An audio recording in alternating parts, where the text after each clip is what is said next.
let me assert my firm belief that the only thing we have to fear is fear itself, nameless, unreasoning, unjustified terror, which paralyzes needed effort to convert retreat into advance.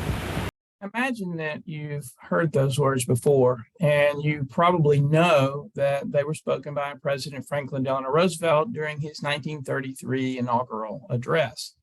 But you might not know that the words were part of one of the most inspiring and effective speeches by an American leader in our history.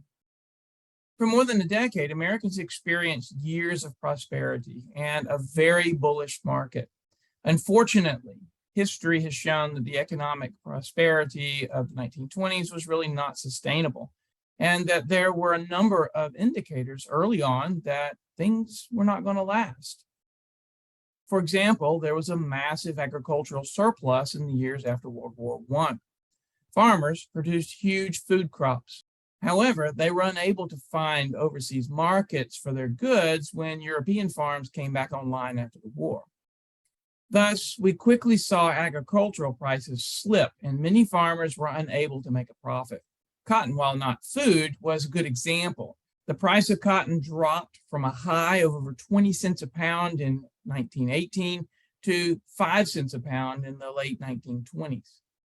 In many ways, the farming sector really did not experience what people call the Roaring Twenties at all. Additionally, we saw overproduction in manufacturing. As a matter of fact, at one point in the 1920s, Henry Ford had to temporarily close several of his plants because there was a glut of cars on the market. Another issue was land speculation. In Florida, for example, people were buying land sight unseen around the growing tourist city of Miami. Some people were even buying useless swampland, hoping they could quickly turn it around and sell it for a quick profit. Last but not least was massive buying in an unregulated stock market. Stock trades jumped from 236 million in 1913 to over 1 billion in 1928. Between 1928 and mid-1929, the United States experienced a very bullish market. In a 3-year period between 1925 and 1928, General Motors shares went from $99 a share to over $212 a share. Many people thought that stocks were an easy and quick way to make money. However, most people rushed into the stock market when it was at its peak. Bankers and financiers encouraged this frenzied buying by claiming that prices would not go back down. And the excitement trickled down to the average American. Long excluded from the market because of the cost of investments, many people started purchasing stock using a technique known as buying on margin. Now, most of the investing, though, came from large businesses and banks. Businesses made a lot of money off the consumer economy of the Roaring Twenties, but instead of reinvesting the profits in new machinery and plants, they invested their profits in the stock market. By 1929, banks were loaning out more money for stock market and real estate purchases than they were for commercial ventures. They were assisted in this effort by the Federal Reserve, which lowered interest rates, making it easier for banks to borrow money that they would in turn loan out to their customers. A lot of that money that the banks borrowed from the Federal Reserve went directly to brokerage houses, which used the money to cover the margin buys of their customers. Now, the first real rumbles of the stock market occurred in September of 1929, but the real crash came in October. There was a massive sell-off over the course of a week, and on Tuesday, October the 29th, more stocks exchanged hands than in any day in the history of the market up to that point.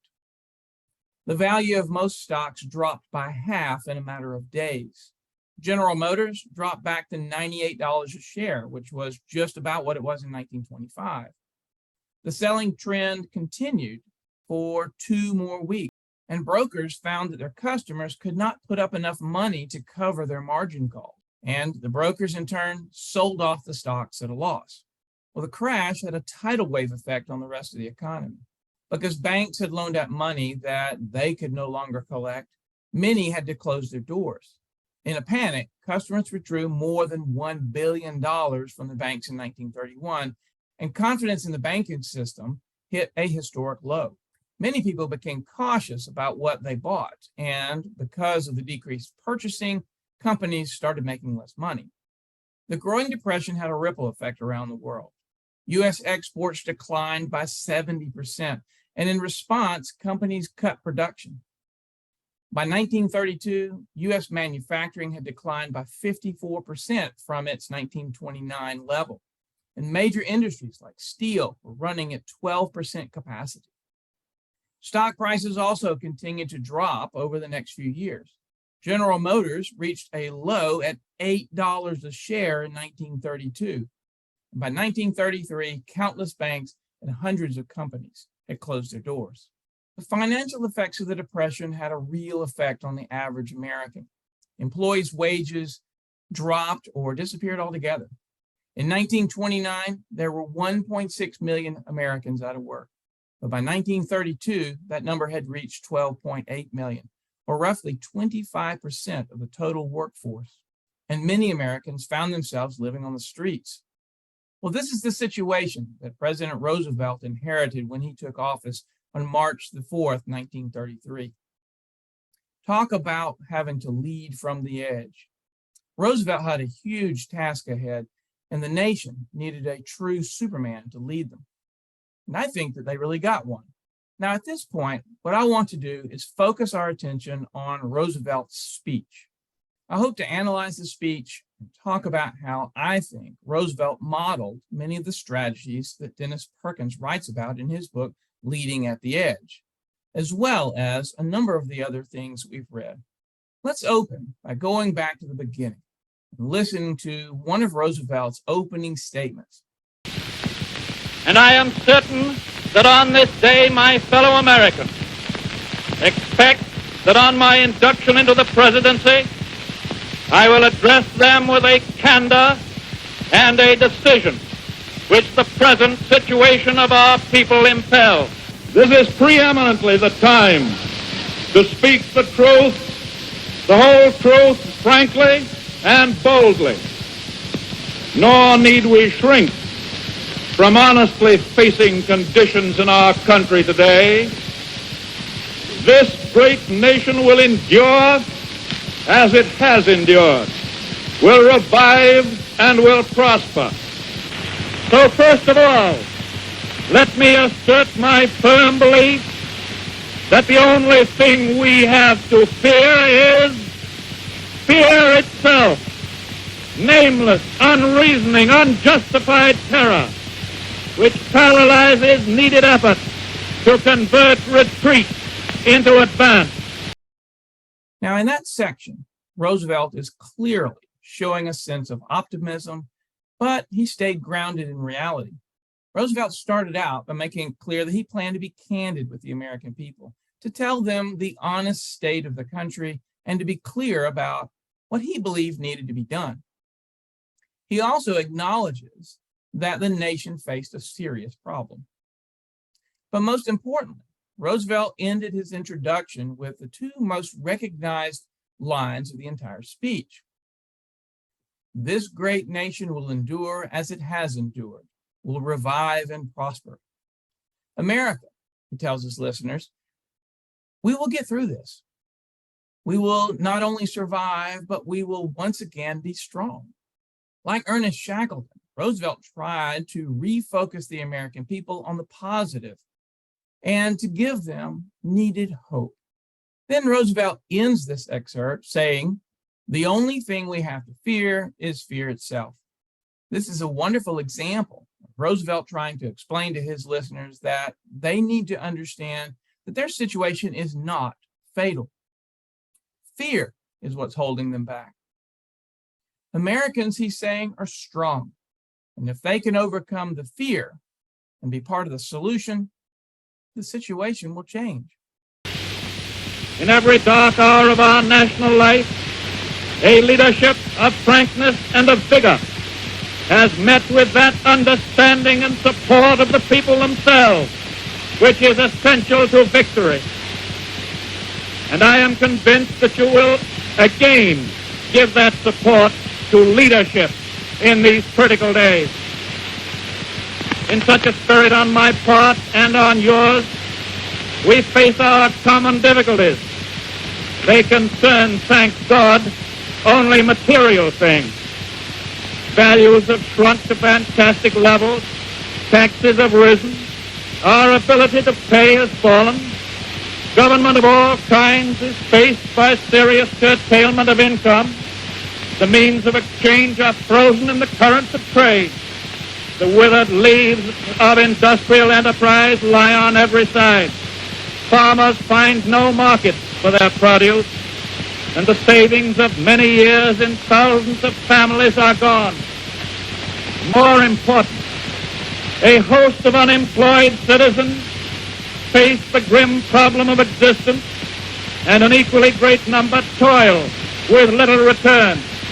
Only a foolish optimist can deny the dark realities of the moment.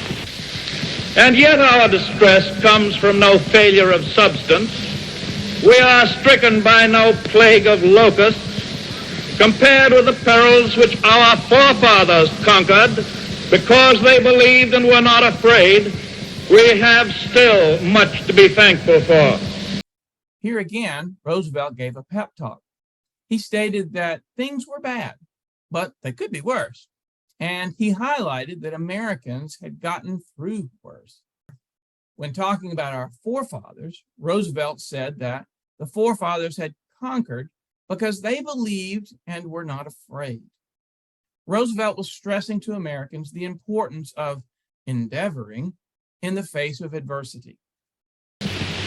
Primarily, this is because the rulers of the exchange of mankind's goods have failed through their own stubbornness and their own incompetence, have admitted their failure and have abdicated.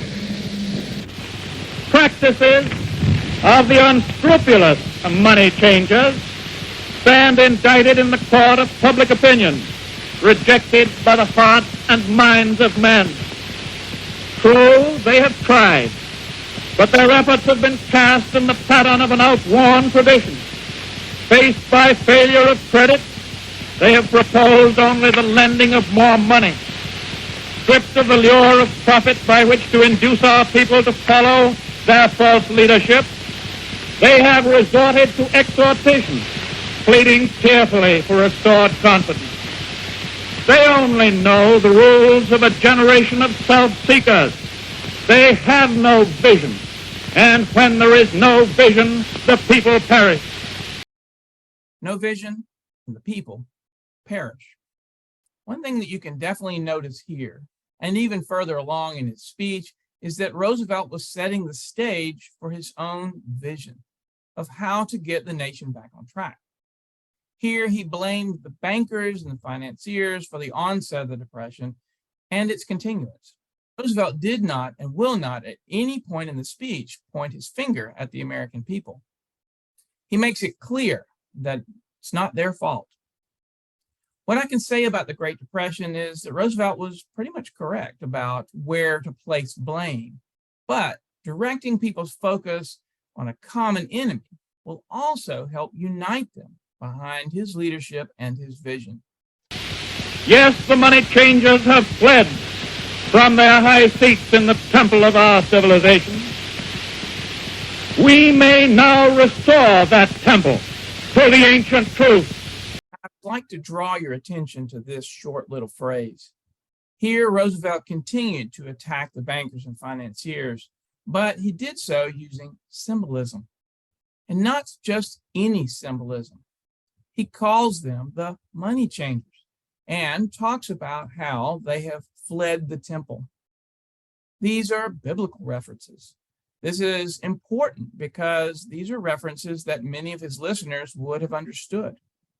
But also, by associating the bankers and financiers with the money changers, Roosevelt branded them with an image that is at odds with the message of Jesus Christ. You may not be a Christian, but Roosevelt knew his audience, and such symbolism would clearly have resonated with them. He then says, "We may now restore the temple to the ancient truth."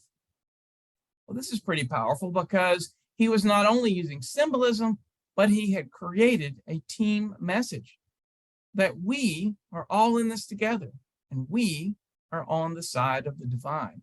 Now, up to his comments about the temple, Roosevelt had focused on laying out the problem that the nation faced, placing blame on something other than the people who he wants to follow him, telling his listeners that it's possible to overcome the problem, and developing a team message that we are in this together. So again, Roosevelt has demonstrated two of the leading edge strategies already, expressing optimism that is grounded in reality and creating a team message. The measure of that restoration lies in the extent to which we apply social values, more noble than mere monetary profit. Happiness lies not in the mere possession of money. It lies in the joy of achievement, in the thrill of creative effort. The joy and the moral stimulation of work no longer must be forgotten in the mad chase of evanescent profit.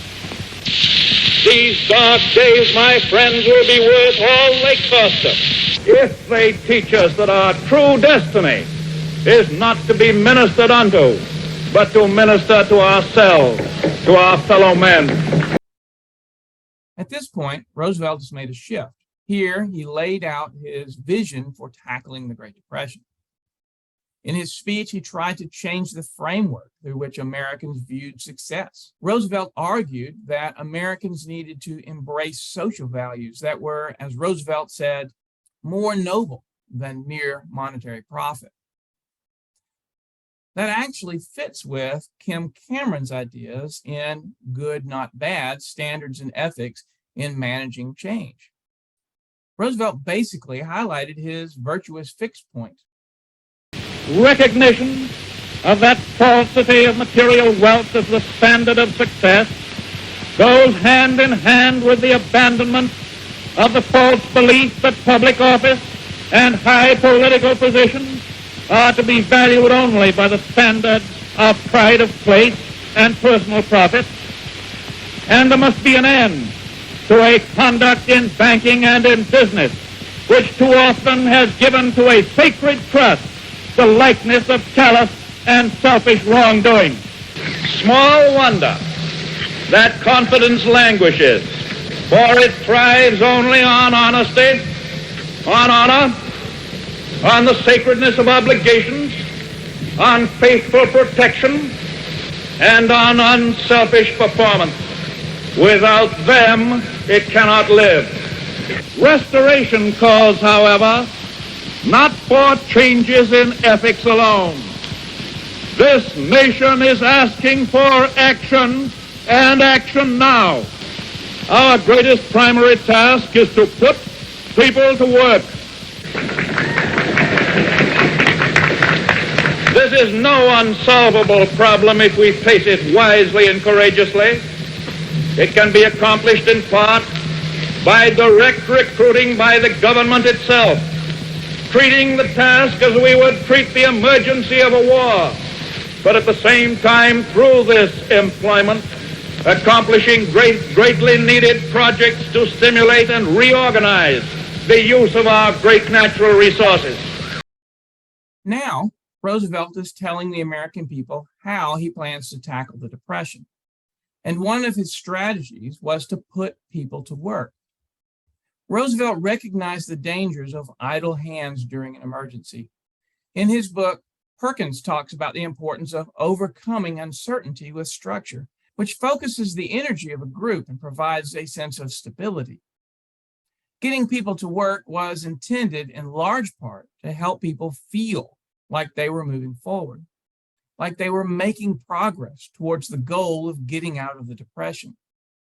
Now, most people want to be part of the solution, and working, as Perkins asserts, helps to quell the ever-present anxiety about the future.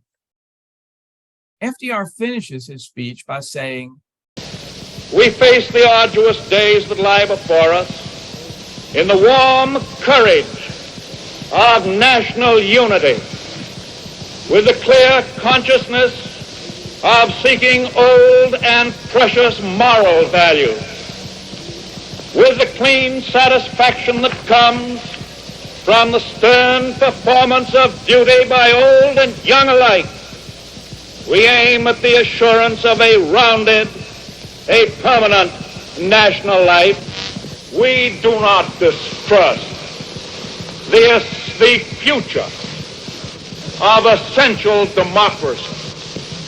The people of the United States have not failed. In their need, they have registered a mandate that they want direct, vigorous action. They have asked for discipline and direction under leadership. They have made me the present instrument of their wishes. In the spirit of the gift, I take it. In this dedication of a nation, we humbly ask the blessing of God. May He protect each and every one of us. May He guide me in the days to come. So hopefully you can see that FDR started his first term as president with an inspiring speech that models the Dennis Perkins playbook. It was optimistic yet realistic about the changes ahead, used symbolism that the audience could relate to, presented a vision that is focused on a virtuous fixed point, and laid out a plan for tackling that vision. Now, I'm not going to go into depth, but in his first 100 days in office, FDR also followed through. He constantly talked to Americans through his fireside chats, reminding them of the mission and continuing to express optimism and to urge courage. It is also during the first days of his New Deal program that he and his staff addressed the Depression by being other-focused and externally directed. That resulted in a focus on helping people get back on their feet and a lot of creative thinking that led to the alphabet soup of programs that they rolled out. Some worked, some failed, but FDR was a big believer in doing something. And when something didn't work, they found other solutions. Addressing the Depression was an example of leading at the edge. And Roosevelt had the leadership qualities necessary to motivate the American people and give them hope and keep them focused on the end goal.